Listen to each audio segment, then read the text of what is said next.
Le safran surnommé l'or rouge, Laurent. Entre 40 et 60 euros le gramme. Un vrai produit de luxe venu du Moyen-Orient, mais on le cultive dans le Gers et la récolte, c'est en ce moment. Julie Valin.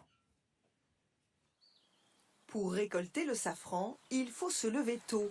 La cueillette des fleurs se fait au petit matin pour préserver tous les arômes de cette épice si délicate.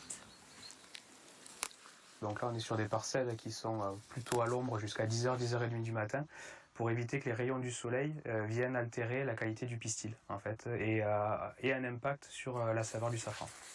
Cultivée au Moyen-Orient, cette plante vivace s'est parfaitement acclimatée au terroir gersois.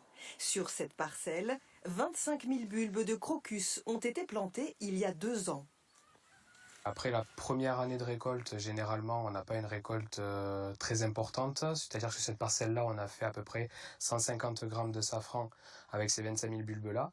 Et l'année d'après, par contre, c'est la pleine année en quelque sorte au niveau de la récolte où on a pu récolter à peu près 1 kg de safran sur la même superficie.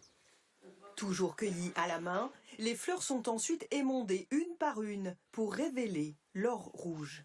On retire du coup les pétales et ensuite on va couper le pistil. Et vraiment on coupe entre le rouge et l'orange pour garder vraiment que la partie qui a l'apport nutritionnel et gustatif. La production de l'année tient dans ce bocal. 240 000 fleurs pour 1 kg de safran. Une épice très convoitée.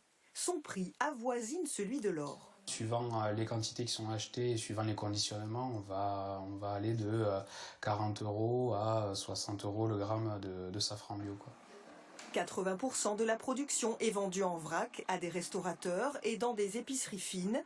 Le reste, transformé en gelée, en miel ou en sirop, se retrouve sur les plus belles tables du monde entier.